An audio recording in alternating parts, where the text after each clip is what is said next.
group of remedies we'll talk about is ammonium salts. And ammonium salts is typically one of the lesser known salts in homeopathy, right? And we are talking here about different ammonium salts: ammonium mu, ammonium carb, and there's one more, ammonium iode. And we'll try to talk about all three. Someone asked me, sir, any remedy for hypothyroid after pregnancy?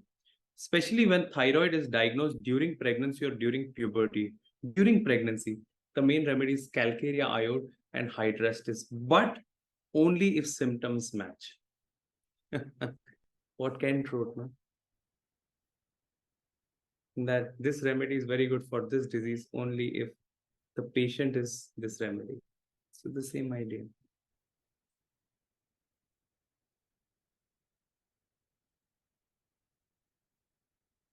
Let's study a little bit about ammonium carb and ammonium mure. And these two are very important remedies actually for thyroid: ammonium muriaticum, ammonium carbonicum. So we are studying these remedies, and I can't teach you the entire remedy, but I'm studying this remedy in context of thyroid at a much more general level, right?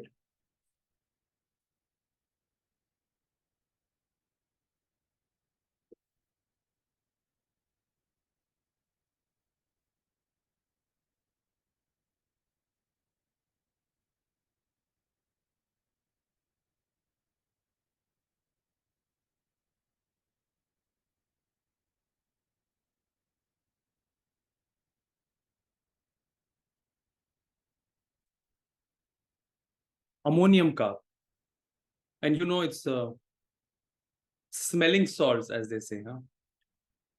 And you know the kind of constitution that ammonium carb have, which is very obese and so on.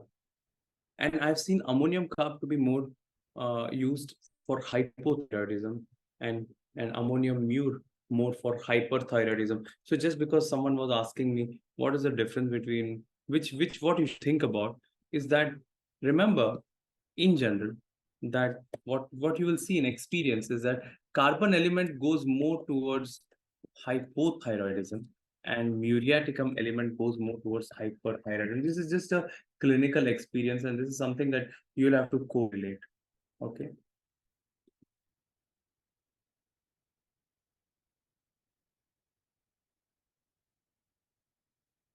It's again something you'll have to study about in your experience.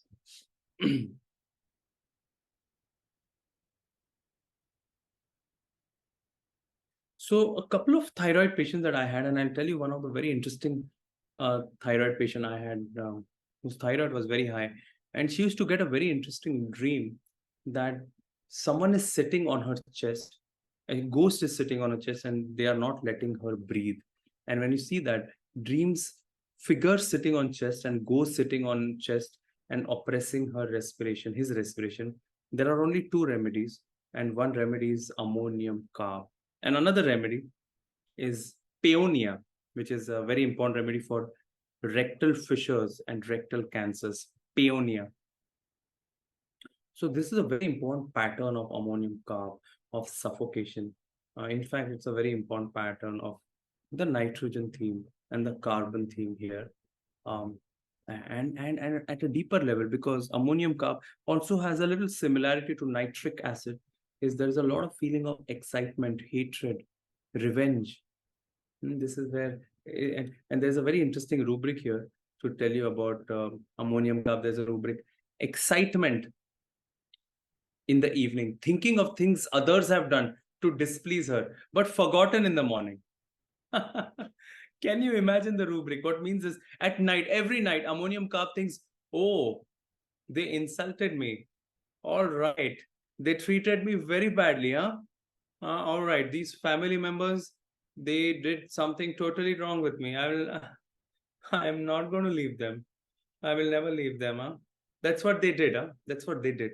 And when they get up in the morning, they're like,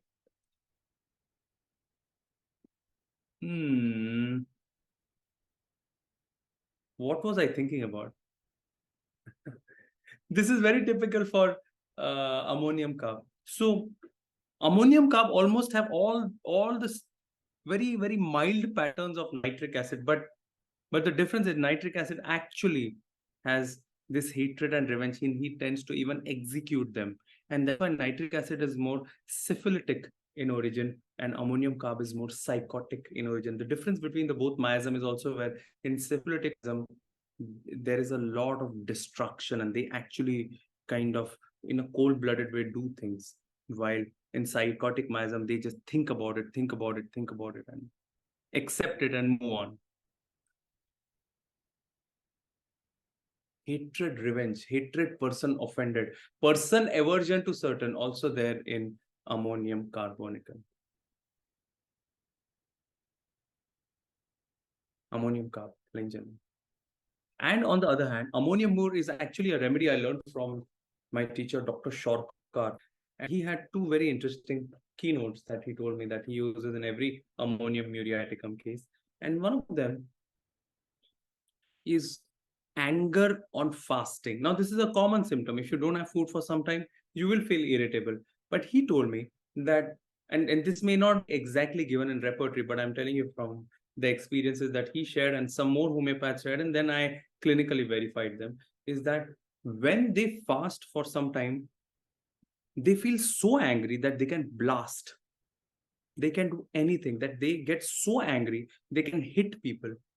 They can actually hit people, smash people.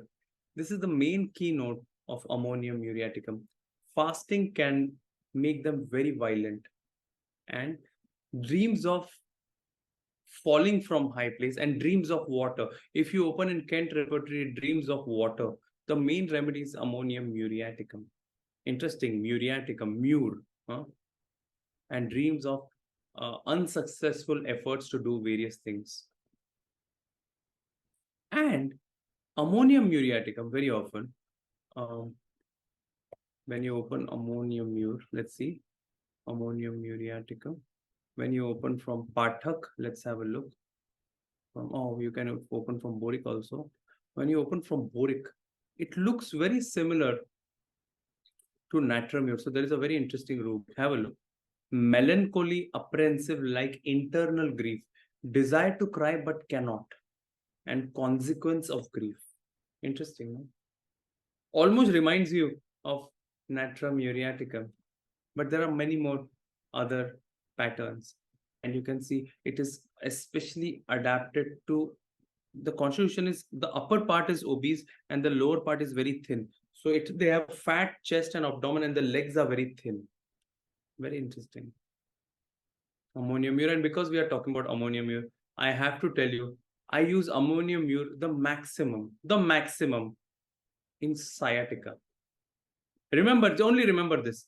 Sciatica worse by sitting, better by lying.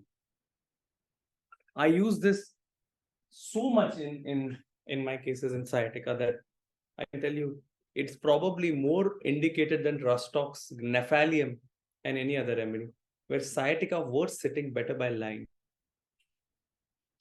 Ammonium muriaticum, ladies and gentlemen.